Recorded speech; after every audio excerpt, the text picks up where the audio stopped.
নমস্কার, কেমন আছো তোমরা সবাই? পায়েলের সংসারের একটি ছোট্ট ব্লগে তোমাদের সবাইকে স্বাগত জানাই। বাড়িতে অনেকগুলো বাচ্চা যখন একসঙ্গে হয় তখন যে এই কান্নাকাটি কখনো হাসি আনন্দ যে হতেই থাকে। এই যে দেখো কিট্টু কিন্তু সবার সঙ্গে বসেই খেলা করছিল। এবার ওর যে গানটা দেখছো হাতে, ওটা কিন্তু ওর জন্যই নেওয়া হয়েছে। তো ওই গানটা কিন্তু আমার দিদির ছেলে নিয়েছিল, তাই ও কিন্তু কান্নাকাটি শুরু করে দিয়েছে। মানে ওর কেমন বলো তো, ও কিন্তু সবার জিনিস নিয়ে খেলবে, কিন্তু ওর জিনিসটা কেউ নিলে কিন্তু ওর কান্নাকাটি শুরু করে দেয়। ওই যে গিয়ে লুকোচ্ছে এখন। আর এই যে বিছানাটা এখন ক্লিন করে নেবো, আর গোটা বাড়িতে একটু জল ছিটিয়ে দিয়েছিলাম, ঘরটা ঝাড় দেবো সেই জন্য। মা গেছে গান শুনতে বা কোথাও গেছে হয়তো, অতটা মনে নেই আমার। অনেক পুরনো ভিডিও কবে করে রেখেছে আমার নিজেরই মনে নেই। তো বৌদি ওইদিকে রান্না করছে, আর দিদি বসেছে হচ্ছে রসুন পেঁয়াজ ছাড়াতে, মাংস আনা হবে সেই জন্য। তো আমি ভাবলাম যে ঘর দোরগুলো একটু পরিষ্কার করে দিই। তখন আমি সুস্থই ছিলাম, কোনো প্রবলেম ছিল না। তো টুকটাক এটা সেটা কাজ করার চেষ্টা করছিলাম। আর কিট্টুর যেহেতু শরীরটা খারাপ চলছিল, তো ওর ব্লাড টেস্ট করা হয়েছিল। এবার এই যে ভিডিও দেখছো, এর মাঝেই কিন্তু আমি একদিন সেই রিপোর্টগুলো আনতে গেছিলাম এবং ডাক্তারকেও দেখিয়ে এসেছিলাম। সেদিন আমি, বাবা আর কিট্টু গেছিলাম। সেদিন যেহেতু দিদি আজকেই চলে যাবে, এবার আজকে কিন্তু রিপোর্ট দেওয়ার দিনটা ছিল না, তার পরের দিন ছিল। তো আমি আর বাবা আর কিট্টু কিন্তু গেছিলাম ওই রিপোর্টটা আনতে। তো কিট্টুর রিপোর্ট কিন্তু নর্মাল এসেছে। এই যে 15 দিনের যে জ্বরটা ছিল, সেই জন্য কিন্তু আমরা এত ভয় পেয়ে গেছিলাম যে 15 দিন ধরে জ্বর আসছে, যখন চারিদিকে প্রত্যেকটা বাচ্চার জ্বর, প্রত্যেকটা মানুষের জ্বর, অনেকের ডেঙ্গু ধরা পড়ছে, অনেকের ম্যালেরিয়া ধরা পড়ছে। তো ডাক্তারবাবু, আমাদের ইচ্ছা ছিল যে ডাক্তার দেখাতে গেলে আমি নিজে থেকেই বলবো ওর যেন ব্লাড টেস্ট করা হয়, কিন্তু ডাক্তার নিজে থেকেই 15 দিন থেকে জ্বর শুনে কিন্তু সঙ্গে সঙ্গে ব্লাড টেস্ট করতে দেয়। তো ব্লাড টেস্ট করার পর একটু টেনশানে ছিলাম। ছেলেটা ব্লাড নিতে গিয়েও কিন্তু অনেক কান্নাকাটি করেছিল, তো টেনশানে ছিলাম। যাই হোক, ভগবানের কৃপায় সব কিছু কিন্তু রিপোর্ট নর্মাল এসেছে। আরও 2-3টে, মানে 3-4টে কিন্তু টেস্ট করা হয়েছে, অত কিছু তো আমি বুঝি না। সব কিছু নর্মাল এসেছে, খুব ভালো মানে রিপোর্ট আছে। ডাক্তার আমাকে বললেন যে রিপোর্ট নিয়ে কোনো টেনশনের ব্যাপার নেই। ওর যেটা ঠান্ডা লাগা এবং জ্বর সর্দি কাশি হচ্ছে, সেইগুলো যে ওষুধগুলো দেওয়া হয়েছে সেগুলো যেন এখন কন্টিনিউ করা হয়। তো সেই শুনে অনেকটা নিশ্চিন্ত হয়েছিলাম যে উন্নত কোনো প্রবলেম নেই, জ্বর যখন হয়েছে নিশ্চয়ই ভালো হয়ে যাবে। আর আবহাওয়া তো খুব খারাপ চলছে, হয়তো সেই জন্যই এত পরিমাণ মানে ওর জ্বর ঠান্ডা লাগাটা হচ্ছে। আর আমার ছেলে ছোট থেকেই আমার দিদির ছেলেকে এত মারে। যেহেতু আমার দিদির ছেলে একটু বড় হয়ে গেছে, তো ও কোনো দিনই ভাইকে মারতে পারে না, কিন্তু ওর ভাই মানে কিট্টু কিন্তু সব সময় দিদির ছেলেকে মেরে যায়।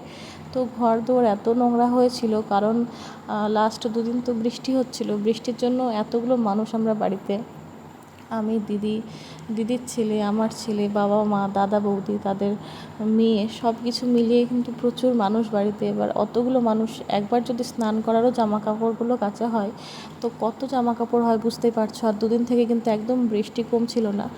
আর আজকে কিন্তু সকাল থেকে বৃষ্টি, সেই জন্য একদম ভোরবেলায় উঠেই সব জামা কাপড় কিন্তু ছাদে দিয়ে আসা হয়েছিল। এই যে আমি রেগে গেছি, কারণ আমি বারবার বিছানাটা ক্লিন করছিলাম, আর দিদির ছেলে আর কিট্টু কিন্তু বারবার নোংরা করছিল। তো যাই হোক, আজকে এখন মোটামুটি 12টা-1টা বাজতে চললো, স্নান করা হয়নি। তো জামা কাপড়গুলো সব দিদি তুলে এনে দিল। আমি বসে বসে কিন্তু ভাঁজ টাজ করে এখন ঝাড় লাগাচ্ছি, কারণ বাড়িটা অনেক নোংরা হয়েছে। এই বাড়িতেই বাবা মা যখন একা থাকে তখন কিন্তু একবার সকালবেলায় ঝাড় দিলে সারাদিন ঝাড় দেওয়া লাগে না, কিন্তু যেহেতু বাচ্চারা আছে সারাদিন খেলা করছে, মানে ধুলো উঠে পড়ছে বাড়িতে। এবার আমাদের বাড়িতে যেহেতু প্লাস্টার করা হয়েছে, নিচে ডেডো বা কিছু বলে, সেগুলো করা হয়নি। তো করা হবে না, কারণ এখানে টাইলস বসানো হবে, সেই জন্য একটু বেশিই ধুলো হয়। জল ছিটিয়ে ঝাড় না দিলে একদম ধুলো হয়ে যায়, গোটা বাড়িতে নোংরা হয়ে যায়। আর আমার শরীরের অবস্থা এতটাই খারাপ, এই যে আমি ভয়েস করছি, এমনি নর্মাল কথা বললে বাড়িতে কিন্তু অতটা প্রবলেম হচ্ছে না, কারণ বাড়িতে তো বেশি কথা বলি না। এবার ভয়েস করতে গেলে তো একভাবে অনেক সময় কথা বলতে হবে, তো মনে হচ্ছে দমটা ঠেকে আসছে। তো যাই হোক, এখানে কিন্তু আমি ঝাড় দিয়ে নিচ্ছিলাম। প্রচুর নোংরা করেছে, মানে দিদির ছেলে আর আমার ছেলে মেয়ে প্রচুর নোংরা করেছে। আর আমার দাদার মেয়েও কিন্তু স্কুলে গেছে, ও কিন্তু নাটনা স্কুলেই পড়ে। তো ওখানে ও স্কুলে গেছে, সেই জন্য ও এখন আপাতত বাড়িতে নেই। ওর আস্তে আস্তে প্রায় 1-2 বেজে যাবে। আর এদিকে মা কিন্তু রান্না বসিয়েছে, সরি আমি আগে বলেছিলাম বৌদি রান্না বসিয়েছে। এসে থেকেই কিন্তু বৌদি রান্নাবান্না করছিল, যেহেতু গান বাজনা চলছিল মা গানের কাছেই বেশি থাকতো, পুজোর মন্দিরের কাজে বেশি থাকতো। বৌদি রান্নাবান্না সব করতো, কিট্টুর জন্য আলাদা করে খাবার করতো, সব কিছুই বৌদিই করতো। মা কিছুই মানে করতো না, আর মন্দিরের কাজে ব্যস্ত ছিল, আর বৌদিকে আমরা টুকটাক হেল্প করতাম। সব মিলিয়ে বেশ দিনগুলো ভালোই কাটছিল। তো গান বাজনা তো শেষ হয়ে গেছে, আজকে বৌদি স্কুলে গেছে মেয়েকে নিয়ে, আর মা কিন্তু ওইদিকে ডিম রান্না করছে। আর মেঘের অবস্থা দেখো, খুব ভালো লাগছে, মনে হচ্ছে যেন দুর্গাপুজো চলে এসেছে, মানে একটা পুজো পুজো একটা ফিল হচ্ছে। দেখো আকাশটাকে দেখে কত সুন্দর লাগছে দেখতে, আর অনেক দিন পর বৃষ্টির পর কিন্তু এই রোদ উঠেছে, সেজন্য কিন্তু একটু বেশি সুন্দর লাগছে দেখতে।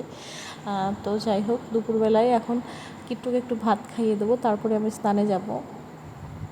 বাড়িতে আসলে ভাবি মাকে অনেক কাজে হেল্প করব, কিন্তু জানি না কীভাবে সময় যে কেটে যায়।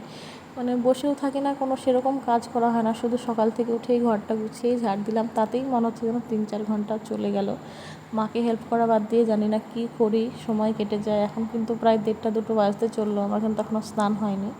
কিট্টুকে স্নান করিয়ে দিয়েছি কিনা সেটাও আমার মনে নেই এখন, কারণ এটা 3-4 দিন আগেকার ভিডিও। তো ওকে আমি ভাতটা খাইয়ে দিচ্ছি অনেক দিন পর, মানে 3 দিন যেহেতু নামযজ্ঞ ছিল, 4 দিন, এবার ওই 4 দিন কিন্তু সম্পূর্ণ নিরামিষ। আর আমাদের বাড়ির সামনেই যেহেতু মন্দির, এবার আমাদের বাচ্চারা আমরা সবসময় মন্দিরে যাতায়াত করছি, সেখানে গান বাজনা হচ্ছে, সবাই কিন্তু পাড়ার নিরামিষই খাচ্ছে, তো সেই জন্য আমরাও কিন্তু নিরামিষই খাচ্ছিলাম।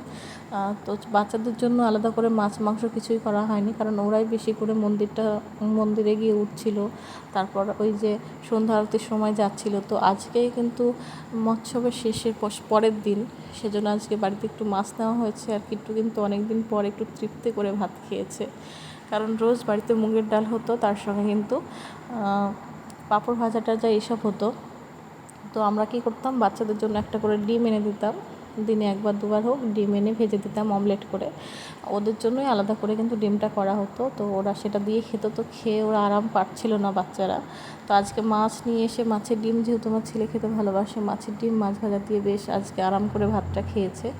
আর এখন সন্ধ্যাবেলা একটু মন্দিরে এসেছি, মানে যেহেতু নামযজ্ঞ চলছিল, তাই বাইরে থেকেই গান টান শুনে চলে যেতাম, মন্দিরের ভেতরে একদিনও আসা হয়নি, তাই মনটা খুব খারাপ লাগছিল যে কবেবার চলে যাব, একটু মন্দিরে যাই, ভালো লাগছিল না, তাই মন্দিরে এসেছি। আর কিট্টুরও যেহেতু শরীরটা খারাপ ছিল, একটু সন্ধ্যাবেলায় বেরিয়ে মন্দিরে বসার পর ওরও মনটা বেশ ভালো ছিল, ওখানে সবাই গান বাজনা করছিল, ও বসেছিল।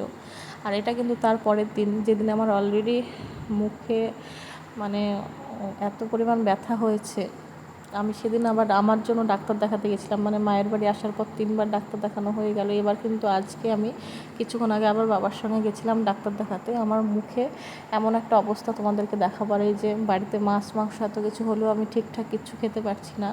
এই যে গলা গলা ভাত, তারপরে খিচুড়ি, এইসব মা আলাদা করে সবার জন্য আলাদা রান্না করছে, তার সঙ্গে কিন্তু আমার জন্য আলাদা করে রান্না করে দিচ্ছে। যে 2 দিন আমার খুব সমস্যাটা বেশি হয়েছিল, সেই 2 দিন আমি একদম ভিডিও করিনি। সেই 2 দিন কিন্তু আমি মানে বলতে গেলে সেদ্ধ ভাতই খেয়ে থেকেছি, মাছ মাংস হলেও সেটা খুব কম পরিমাণে খেয়েছি। কিট্টু যতটা ভাত খাই ঠিক ততটাই আমি ভাত খেতে পেরেছি, তার বেশি খেতে পারিনি। কারণ কোনো একটা সমস্যা হলে, মানে আমাদের শরীরটা খারাপ হলে না খাওয়া যায় না, কেন জানি না। তার উপর এত ওষুধ চলছে, ওষুধের এত পাওয়ার, মানে আমার শরীরটা একদম দুর্বল হয়ে গেছে। তো কিট্টুরও শরীরটা খারাপ, এখনও যে কমপ্লিটলি ভালো হয়েছে তা না, জ্বরটা আর আসে না, এদিকে প্রায় 3-4 দিন হলো জ্বর আর আসেনি, তবে ওই সর্দি আর কাশিটা হালকা আছে, ওটুকু ভালো হলেই আমি মানে একটু শান্তি পাই। আর এই যে টাইম টু টাইম ওষুধ খাওয়ানো, এটাও কিন্তু একটা ঝামেলার ব্যাপার, সবসময় মাথার মধ্যে একটা টেনশন, ওষুধ খাওয়াতে হবে। তবে আমার ছেলেটা ওষুধ খাওয়ানো নিয়ে একদম ঝামেলা করে না, যে খাবো না বা পালিয়ে যাবে এরকম ভাবনা চিন্তা ওর মধ্যে নেই। খাইয়ে দিই, ওর একটু কষ্ট হয় আমি বুঝতে পারি, সঙ্গে সঙ্গে জলটা খাইয়ে দিলে আর কিছু বলে না। তো এখানেও বসে বসে খেলা করছিল, আর আমি কিন্তু শুয়ে আছি। আর আমি কিন্তু কী বলবো, কাঁথা মাথা গায়ে দিয়ে শুয়ে আছি, কারণ আমি ওষুধ খেলেই আমার একটা গায়ে জ্বর জ্বর ভাব চলে আসছে, গা হাত পা প্রচণ্ড পরিমাণে ব্যথা করছিল, একদম কোনো রকম কাজ করতে পারছি না। ওই যে বললাম না, যখন মায়ের বাড়ি আসি তার আগে ভাবি মাকে গিয়ে হেল্প করবো, কিন্তু মাকে হেল্প করা বাদ দিয়ে মায়েরই কাজ বাড়িয়ে দিয়েছি। নিজে স্নান করে যে নিজের জামা কাপড়টা ধোবো সেটুকুও পারছি না, ছেলেকে খাওয়ানো স্নান করানো সব কিছুই মা করাচ্ছে। বাড়ির কাজ তো আছেই, তার সঙ্গে সব কিছু মাকে করতে হচ্ছে। তো খুব খারাপ লাগছিল যে আমি সারাদিন শুয়ে থাকছি, বসে থাকছি, ভিডিওগুলোও দিতে পারছি না, নিজের কাজটুকু করতে পারছি না। তো যাই হোক, সময়টা এখন খারাপ চলছে, আশা করছি খুব তাড়াতাড়ি সুস্থ হয়ে যাব। আর যেদিন তোমরা এই ভিডিওটা দেখছো সেই দিনে কিন্তু অলরেডি আমার 3 দিন হয়ে গেছে আমার এরকম প্রবলেম হয়েছে। তো কিট্টু বুঝছে সে ব্যাপারগুলো, খুব একটা ডিস্টার্বও করে না, বলছি না, ও খুব শান্ত হয়ে গেছে, কেন জানি না, মানে চুপচাপ থাকে, খুব একটা জ্বালায় না। তবে আজকে যে ভিডিওটা দেখছো সেদিন ওর শরীরটা বেশ অনেকটা ভালো। আজকে একটু সবার সঙ্গে কথা বলা, একটু মেশা, একটু আনন্দ করা, এই যে বসে বসে খেলা করা, এগুলোও করছে। তো সেটাই মানে বেশ ভালো লাগছে। তো আমি বললাম যে যাও একটু দাদানের সঙ্গে ঘুরে এসো, তাই কিন্তু বাইরে যাচ্ছিল। আর এই যে আমাকে দেখে বুঝতে পারছো তো, মনে হচ্ছে না আমি খুব সুস্থ? দেখো আমার মুখে কি হয়েছে, এই যে দেখো গালটা ফুলে কিন্তু ডবল হয়ে গেছে। এটা কিন্তু যেদিন হয়েছিল জিনিসটা তার 3 দিন পরের ভিডিও। তাহলে 3 দিন আগে আমার মুখটা কতটা ফুলেছিল তোমরা শুধু ভাবো। এই 3 দিনে তো কিছুটা হলেও কমেছে ওষুধ খেয়ে। তো এখনই কিন্তু আমার গালটা, মানে এই গালের থেকে ওই গালটা কিন্তু ডবল ফুলে আছে। হয়েছে আমার টনসিল ফুলেছে, কানের পিছন থেকে গাল প্রচণ্ড ফুলে যন্ত্রণা, মানে এমনও গেছে যে আমি একটা রাত সারা রাত ঘুমাতে পারিনি, কান্নাকাটি করেছি। তারপরের দিন ডাক্তার দেখিয়ে ওষুধ খেয়েও কিন্তু এখনও যন্ত্রণা। তবে সেই যন্ত্রণা কিন্তু একদম ভালো হয়নি, ওষুধ খেয়ে কোনো রকম থাকতে পারছি এইটুকুই। তো এই কারণে মানে যে টনসিল ফুলেছে সেই জন্য না আমি খেতে পারছি না, ওই গালে কিছু চিবোতে পারছি। তারপর সবসময় গায়ে একটা জ্বর জ্বর ভাব লেগেই থাকছে। ওষুধ খেয়ে কিন্তু আরও বেশি আমি মানে অসুস্থ বোধ করছি। মানে এত পরিমাণ ওষুধ দেওয়া হয়েছে, ব্যথার ওষুধ দেওয়া হয়েছে, ব্যথার ওষুধ খেয়ে কিন্তু মনে হচ্ছে যেন আমার জ্বরটা বেশি আসছে। সারাদিন শুয়ে থাকা, বসে থাকা, তাছাড়া মানে কিছুই করতে পারছি না, মাথায় যন্ত্রণা।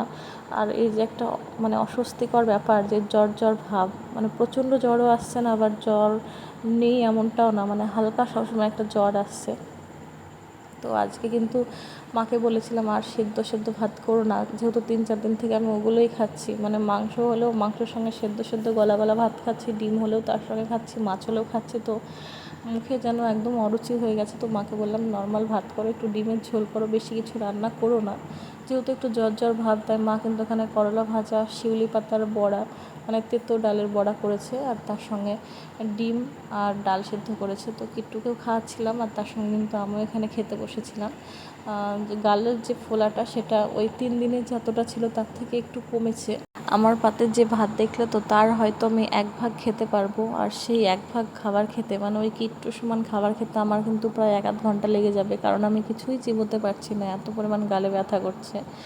আর এখানে কিন্তু কিট্টুকে আমি খাওয়াচ্ছিলাম, মা যেহেতু খাবার মার একটু আগে খেয়ে নিয়েছে, কারণ কিট্টুকে স্নান ধ্যান সব কিছু করাতে গিয়ে মার একটু লেট হয়ে গেছে। তো মা বললো যে তোর আস্তে আস্তে খা, আমি থালা বাসনগুলো ধুয়ে ফেলি।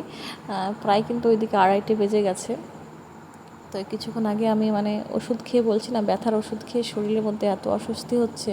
সকালে কিন্তু একবার গা ধুয়েছিলাম, 2 দিন হলো আমি কিন্তু চুল ধুয়েছিলাম না, কারণ যেহেতু গালটা ফুলে আছে, একদম ঠান্ডা কিছু ঠেকানো যাবে না মুখে, সেই জন্য কিন্তু আগের 2 দিন আমি ঠিক করে স্নান করতে পারিনি। তাই আজকে এত পরিমাণ ওষুধ খেয়ে শরীরটা খারাপ করছে, এই 2টোর সময় আমি কিন্তু চুল টুল ধুয়ে স্নান করেছি, করে একটু আরাম লাগছে, মানে শরীরটা অতিরিক্ত গরম হচ্ছিলো, সেটা কিন্তু আরাম লাগছে।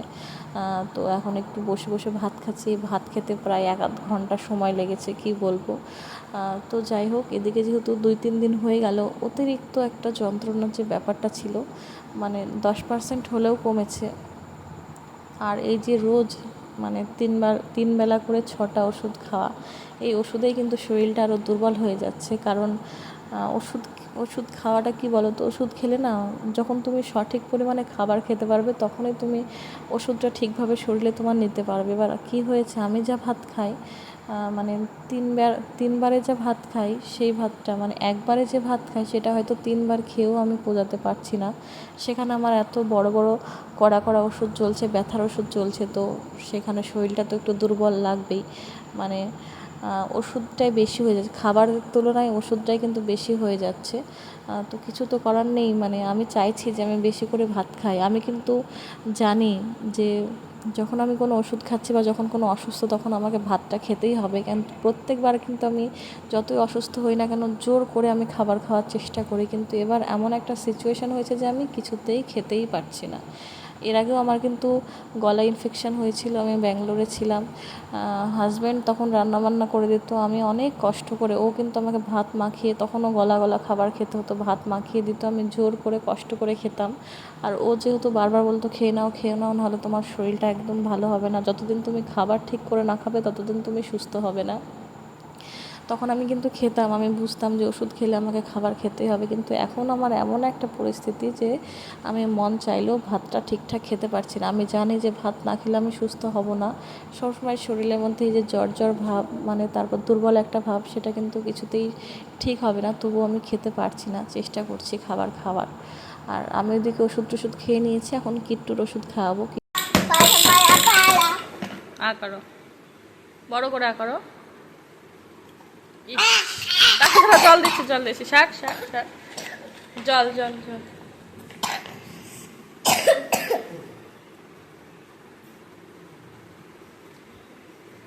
ঠিক আছে, আর খাবে?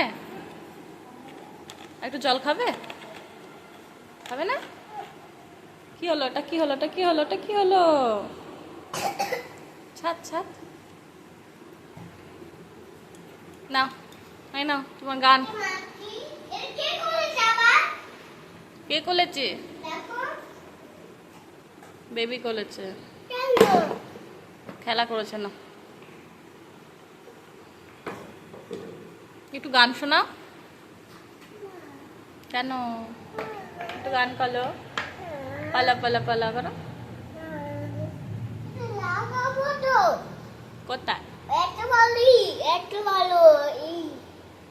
এই না, আচ্ছা মুখে এই করো, চলো শুয়ে পড়ি। হুম, বিকালে খেলবে, চলো। ওই ঘরে আছে, ঘুমু করে উঠে তারপর খেলা করবে, আসো। এই যায় না। দেখলে তো ছেলেটার ওষুধ খেতে খেতে মানে এত বিরক্ত হয়ে গেছে, লাস্ট 15-20 দিন হলো যে ওর ওষুধ খাওয়া বন্ধই হয়নি। তো এত কষ্ট হচ্ছে ওষুধ খেতে, মানে ওষুধগুলো এত পরিমাণ মিষ্টি, কিন্তু তার মধ্যে একটা ঝাঁজ, একটা তেতো তেতো ভাব। তো ওর মুখটা দেখে এত কষ্ট লাগছে ও যখন ওষুধ খাচ্ছে। তো যাই হোক, দুপুরবেলায় কিট্টুকে নিয়ে একটু ঘুমিয়েছিলাম, এখন বিকেলবেলা। আর আজকে যেহেতু চুলটা ধুয়েছিলাম আর বৃষ্টি হচ্ছে বাইরে, তো চুলটা শুকোয়নি, তো ভাবলাম মার একটু বাইরে বসে আছে, মানে আমার মামার একটা দোকান আছে, যে দোকানটা এখন বন্ধ। তো ওই দোকানের বারান্দায় কিন্তু বিকেলবেলায় আমার মারা গিয়ে রোজই প্রায় বসে।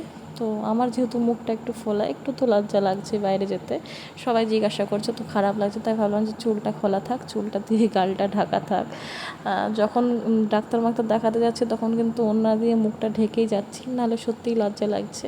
তো এই যে আমাদের বাড়ির পাশেই কিন্তু দোকান ঘরটা। তো আর ওই যে দেখো প্যান্ডেল ম্যান্ডেল সব ভেঙে দেওয়া হয়েছে নামযজ্ঞর। আর বৃষ্টির দিনে কিন্তু একদম স্যাঁতসেঁতে সব চারিদিকটা। তো মারা এখানে বসে আছে, কিট্টু এখন মানে মায়ের কোলে চলে গেছে, দিদুনের কাছে চলে গেছে। আমি এখন আপাতত ওপরেই বসে আছি, মানে উপরেও জায়গা করা আছে, তো ওপরটাতেই বসে আছি। আর তো চলো, কি আর বলবো, বেশি কথাও বলতে পারছি না, তাও আজকের ব্লগটা একটু বড় দেওয়ার চেষ্টা করলাম। তোমরা কমেন্ট করেছো, আমার সুস্থতা কামনা করেছো, কিট্টু সুস্থতা কামনা করেছো, অনেক ধন্যবাদ তোমাদের। আর এই যে দোকান ঘরটা, এই দোকান ঘরটা এখন বন্ধ আছে। আগে মামা এই দোকানে সেলাই করতো, টেলারের দোকান ছিল, বেশ ভালোই ছিল। তো চলো, ভিডিওটা শেষ করছি, সবাই খুব ভালো থেকো।